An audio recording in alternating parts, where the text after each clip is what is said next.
Bonjour à tous, ici Yonah Gagné, président du Club Lion Cap-Rouge Saint-Augustin.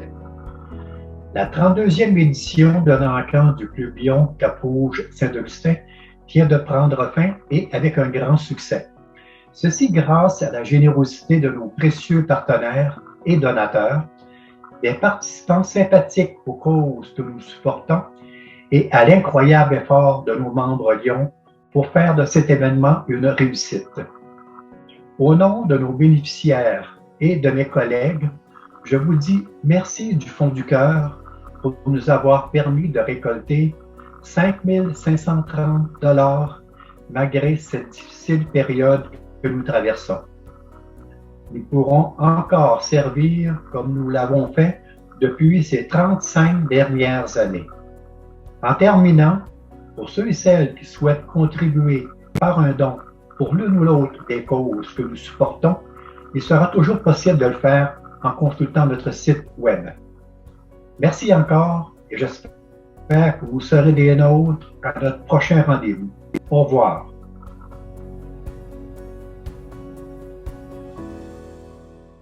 Bonsoir tout le monde, on est avec vous aujourd'hui pour vous partager notre témoignage familial au niveau de la gestion du diabète de type 1 chez notre fille de 4 ans et demi. Donc on va commencer par se présenter. Moi c'est Eugénie Legendre, j'ai 27 ans, je suis mère de 2 enfants, une fille de 3 ans et demi nommée Rosalie et notre grande Alicia qui a 4 ans et demi et qui est atteinte du diabète de type 1. Je suis maman à la maison avec elle depuis leur naissance. Et moi, c'est Patrick, le papa. Alors, je vais commencer par vous parler un petit peu là, comment c'est arrivé le diagnostic chez Alicia. Ça s'est fait au début du mois de juin 2019. Alicia a commencé à démontrer certains signes un peu différents que l'habitude, entre autres la fatigue, beaucoup d'irritabilité, manque d'énergie, très amorphe, puis évidemment les symptômes typiques, là, une soif plus accrue, aussi plus d'urine, des urines plus fréquentes finalement. Je pense que comme tout bon parent, j'ai un peu googlé les symptômes d'Alicia, puis le diabète de type 1 est arrivé assez rapidement dans les résultats de recherche. Finalement, je suis allée consulter avec elle. En arrivant à l'hôpital, évidemment, la première chose qu'ils ont fait, c'est une glycémie sur le bout du doigt. On nous annonce donc que la glycémie d'Alicia est de 25, la normale étant entre 4 et 8 chez un enfant. On nous emmène directement à l'urgence. Quand il y a un diagnostic de diabète de type 1, il n'y a pas d'autres tests que la glycémie en fait sur le bout du doigt. Là, c'est un être humain, son taux de sucre monte à 25 dans son sang, ben, c'est automatiquement un diabète. En gros, peut-être que tu peux nous expliquer c'est quoi le diabète parce que c'est le type 1. Moi-même, je ne connaissais pas ça du tout. Donc, en gros, ça consiste à quoi? On connaît surtout le diabète de type 2, qui est un diabète qui normalement se développe plus tard. Diabète de type 2, c'est plus une résistance à l'insuline. Le diabète de type 1, la grosse différence, c'est qu'il n'y a pas de résistance, c'est qu'il n'y a plus de production d'insuline. C'est le pancréas qui arrête de produire, ou du moins qui n'entretient plus ces cellules bêta, qui sont responsables de la production d'insuline. Sans insuline, le sucre qui est dans le sang ne peut pas traverser dans les cellules pour être métabolisé, pour générer de l'énergie. Donc, le sucre reste dans le sang et crée un phénomène d'acidocétose. Donc, le sang devient acide, ça crée différents problèmes, surtout sur le long terme quand c'est mal géré. Si je peux rajouter, là, on sait un peu tous que notre cerveau et nos cellules ont besoin de sucre pour bien fonctionner. Si on peut rendre ça un peu de façon imagée, c'est un peu comme si l'insuline, c'était une clé qui allait chercher le sucre dans le sang pour le transmettre aux cellules dans notre corps, en fait. Je vais poursuivre en vous parlant un petit peu là, de comment ça fonctionne au niveau de la gestion du diabète.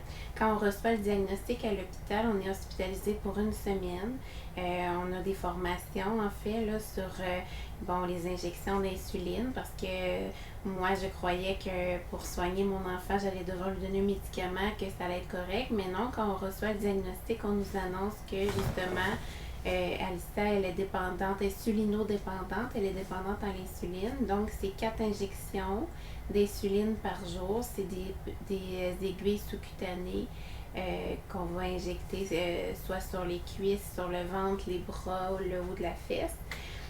Donc, on doit évidemment apprendre à piquer notre enfant, faire des glycémies sur le bout du doigt, parce que la seule façon de savoir le taux de sucre dans le sang, c'est dans le sang. Fait qu'on pique sur le doigt. Il y a aussi le calcul des glucides parce qu'en fait, on va donner une dose d'insuline en fonction du nombre de glucides qui va être consommé par repas et par journée. Donc, ça aussi, là, c'est beaucoup de théorie à apprendre, à savoir combien chaque aliment contient de glucides en faisant une sauce à spaghetti, compter tous les glucides que ça contient. On se sert beaucoup d'une balance alimentaire. C'est vraiment beaucoup de théorie. Je ne vous cacherai pas que c'est vraiment gros comme diagnostic. Ça change une vie complètement. On est vraiment déstabilisé, c'est difficile. Heureusement, il y a des groupes de soutien qui existent, soit sur Facebook ou autre. On n'est pas seul à vivre ça. Je vous dirais qu'heureusement, c'est tellement récurrent dans la journée. Les moments où on doit faire des soins et calculer des glucides qu'on s'adapte assez rapidement, autant pour le parent que pour l'enfant. Je vous dirais qu'à peu près 3 mois d'adaptation, puis on était devenus bons. Même Alicia, les enfants sont assez surprenants, là, sont vraiment résilients, puis Alicia, elle s'est quand même, heureusement ou malheureusement, mais bien adaptée à toutes ces injections, puis tous ces soins qu'elle devait recevoir depuis l'arrivée du diagnostic. C'est sûr que c'est pas évident chez un enfant de 3 ans de décrire ses symptômes, comment elle se sent. Donc, elle ne ressentait pas vraiment ses hypoglycémies ni ses hyperglycémies.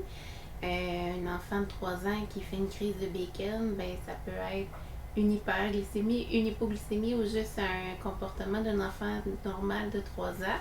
Donc, on était constamment en train de lui faire des glycémies sur le bout du doigt, une dizaine, une quinzaine par jour. Même se lever la nuit parce qu'il y a des hypoglycémies possibles nocturnes. Donc, on met une alarme, on doit faire une glycémie de nuit. Puis, c'est là que finalement, on a découvert un appareil extraordinaire qui s'appelle le Dexcom. Si tu veux nous en parler un petit peu. Oui, donc l'idée ici, c'est que les glycémies nous permettent de prendre un point précis dans le temps. Habituellement, c'est une avant chaque repas et une avant le coucher. Cependant, ça ne nous indique pas si la tendance est à la hausse ou à la baisse, à quelle vitesse que ça monte ou que ça descend. L'appareil qui se nomme Dexcom est un lecteur de glycémie en continu, donc c'est une espèce de pastille qu'on porte sur soi. Et contrairement à celle qu'on voit un petit peu à la télévision, celle-là, on n'a pas besoin de la scanner. Donc ça transmet à nos téléphones en temps réel.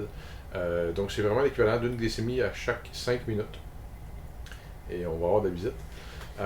Donc à chaque 5 minutes, et ça permet d'avoir des courbes, donc des tendances. Par exemple, si Alicia est à 8 de glycémie avant de se coucher, là on peut voir si elle était passée par exemple de 11 à 8 et en combien de temps.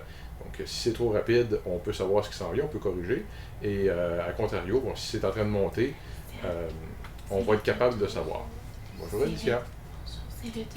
Donc l'appareil, qui est malheureusement pas couvert par la RAMQ, pour les enfants, ironiquement, permet d'optimiser le traitement, permet de savoir à quel moment donner de l'insuline, à faire des corrections, donner du sucre supplémentaire si ça descend trop vite. Donc, c'est quelque chose qui est vraiment, vraiment utile, surtout considérant, comme je disais tantôt, que les effets sont à long terme. Donc, un enfant de 2-3 ans qui a le diabète pourrait potentiellement avoir des répercussions d'un mauvais traitement sur une période de 20-30 ans. Quand on a diabète à 60 ans, si on a des problèmes à 85, c'est plat, mais c'est tel que tel. Quand on a des problèmes de diabète à 30 ans à cause d'une mauvaise gestion dès le départ, ça ne pardonne pas. C'est pas des choses qui reviennent. Donc, les lions nous ont aidés dans un moment qui était crucial à nous permettre d'obtenir cet appareil-là. et de donner le meilleur traitement, ou du moins le meilleur suivi qu'on peut pour avoir des bonnes hémoglobines glyquées, qui est le facteur de mesure qui nous permet de voir si elle se tient globalement comme une personne normale. Et jusqu'à présent, c'est un franc succès. Bonjour Alicia. Viens dire bonjour devant la caméra. Je peux te présenter. Viens ici au milieu, viens dire c'est quoi ton nom et ton âge. Mais je l'ai déjà dit mon nom. Recommence. Ils l'ont pas entendu. Recommence. Avance-toi devant la caméra. Tu peux dire bonjour. Mais c'est parce que Bonjour. Tu peux regarder. Ok. On va terminer. On va terminer avec ça. En fait, c'est ça. Comme Patrick l'a mentionné, le Dexcom a vraiment changé notre vie. Je vous dirais que c'est quelque chose qui est assez anxiogène de jamais vraiment savoir notre enfant se tient à combien. Là, de pouvoir le savoir sur notre téléphone. Supposons que j'ai une activité avec des amis ou qu'elle est à l'école, ben, on peut le voir, nous, sur notre téléphone, malgré qu'on soit à des kilomètres de distance. Ça va nous envoyer des alarmes également. Si elle a une hypoglycémie dans la nuit, ça va sonner. Donc, ça va nous réveiller. On va pouvoir agir en conséquence. Ça permet aussi de prévenir les hypoglycémies parce qu'on va voir qu'elle commence à descendre. On peut donner, supposons, un verre de lait pour aller stabiliser sans qu'elle descende trop bas. Donc, c'est vraiment un appareil extraordinaire. Puis, ben, c'est sûr que pour Alicia aussi, de plus devoir avoir autant de piqûres sur le bout du doigt, c'est merveilleux. On a juste à appliquer l'appareil. 10 jours après, on le change. Puis, c'est vraiment un appareil extraordinaire. Donc, encore une fois, un énorme merci au Lion de nous avoir permis d'avoir cet appareil pour Alicia. On vous est extrêmement reconnaissant. Alors, une merveilleuse journée ou soirée à vous. Ça nous a fait plaisir de vous partager notre histoire d'Alicia et le diabète de type 1. Bye bye. Bye bye. Dis bye bye. Messieurs, bonsoir. Mon nom est Richard Lebrun et je suis membre du Club Lion Cap-Rouge-Saint-Augustin. Je représente les Lions de la province de Québec sur le conseil d'administration de la Fondation des maladies de l'œil, amicalement appelée la FMO. Vous pouvez voir le sigle derrière moi. Il y a plus de 40 ans, les Clubs Lions du Québec ont contribué à la création de la Fondation des maladies de l'œil. L'objectif premier de cette fondation est de faire de la recherche sur les maladies oculaires, les maladies des yeux, les problèmes causés par la cécité, les moyens pour contrer ou minimiser les conséquences de ça font partie des leitmotivs premiers des Lions depuis plus de 100 ans. Les Lions ont été créés à la base pour vaincre, minimiser les problèmes liés à la cécité. La recherche des maladies de l'œil est importante parce qu'elle contribue à voir, à savoir et à prévoir aussi les problèmes liés aux maladies de l'œil. Les défis auxquels la Fondation fait face évoluent de façon continuelle. Les tablettes électroniques, les téléphones qui sont de plus en plus intelligents font que les enfants passent de plus en plus de temps leurs yeux à proximité de ces écrans-là. À un moment donné, vous avez constaté au cours du printemps qu'il y avait des informations sur la lumière bleue, la fameuse lumière bleue, qui, particulièrement chez les jeunes, va affecter l'œil qui est encore en développement. L'information, la prévention entourant aussi les maladies de l'œil font partie des motivations de la Fondation. Plus récemment, vous avez été en mesure de constater que l'École de la vue, très beau projet, un beau projet parrainé par le gouvernement et pour laquelle la Fondation s'est vue confier le mandat, c'est d'aller dépister rapidement les problèmes de la vue chez nos tout-petits à l'entrée à l'école. Vous savez, de tels examens peuvent changer littéralement le futur de ces enfants-là qui, souvent, ne savent même pas qu'ils ont des problèmes de vision et avec tous les problèmes d'apprentissage que ça peut apporter. Vous savez que la vue, c'est une richesse qu'il faut conserver et les travaux effectués par la FMO vont dans ce sens-là. Merci. Merci d'encourager. Merci pour les efforts qui sont déployés pour nous aider à bâtir une société sans cécité. Merci, bonne soirée. 2 enfants, même âge, même vivacité d'esprit, même désir de réussir. Pourtant, l'une d'elles réussira difficilement ses études sans vraiment savoir pourquoi.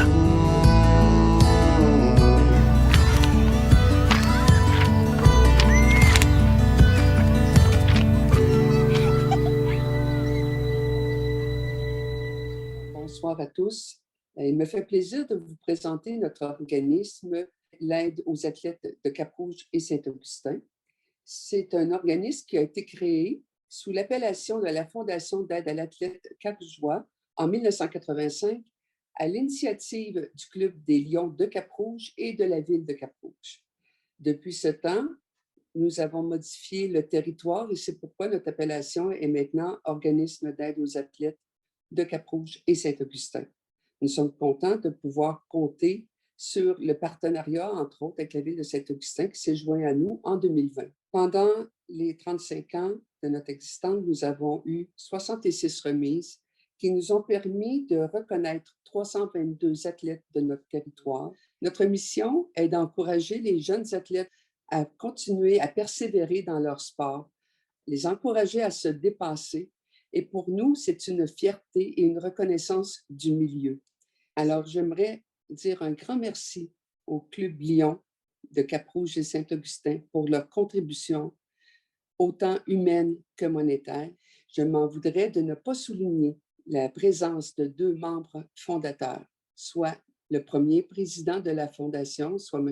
René Doré, et le premier secrétaire, M. Denis Gingras, qui sont toujours parmi nous au comité de l'organisme. Ce sont des gens qui ont fait preuve d'une grande disponibilité et d'une grande générosité. Alors, merci beaucoup et bonne soirée.